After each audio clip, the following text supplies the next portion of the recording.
Hello everybody, welcome back to the workshop. So in this video I wanted to take and have a very quick and short, hopefully I can keep it brief, discussion about why I chose to take and have my anvil to the right of me, or not my anvil, excuse me, my forge to the right of me versus having my hand crank forge to the left of me, considering I hammer with my right hand for most of the time, although I am ambidextrous, so I can hammer with my left hand, but I predominantly use my right arm.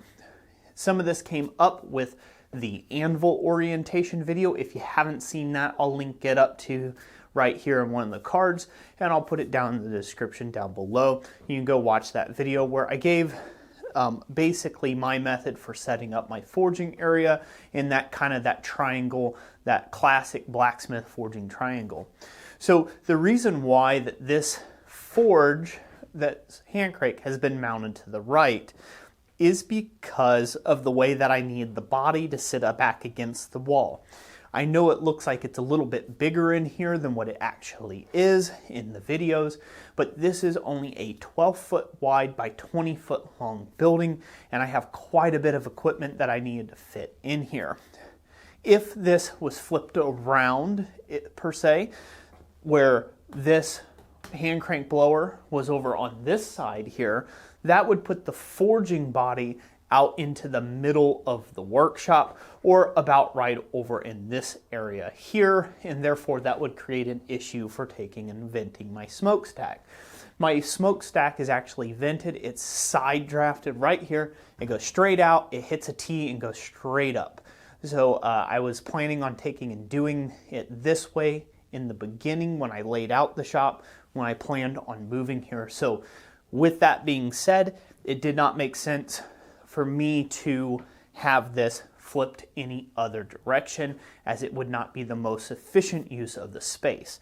I have the space fairly efficient the way it is for my working style. So one of the things that had came up about that, having this blower might be more advantageous to have the blower over here, so you're cranking here, is so this way you don't have to cross over yourself at any point, say if you're about to make a forge weld. So, you know, right here I always lay my hammer on my anvil to the right, and then I have my piece of steel. We're just going to use this fire poker, if you guys can see it, and this would be in here. I'd be bringing something up to welding heat, then I have to come out, and basically I cross over all my tooling, whatever I have laying here, before I can pick it up, and that could lead to maybe an extra half a second or second of downtime before making the weld. Simple fix to that is, if it's a critical weld, I already usually have the hammer in hand, so this way it's not a problem. But yes, you do somewhat cross back over yourself, versus being able to have it over here, come out, and straight to weld is a lot quicker. But the way my shop is laid out currently, with my current amount of space, that just wasn't going to be a possibility. So that's the whole reason why the forge is on the right hand side, or my right hand side, and it's not over here on my left. Over here on my left I have my gas forge, which is closer over to the power hammer, so whenever I have any sort of production items, I throw them through the gas forge and work them under the power hammer. Or my press is clear over here just out of frame on the other side of my drill press. That's a little less handy of location. Again, that's where one of those would be nice to be swapped, to where you could just walk straight from the forge straight over to the press. Might be nice.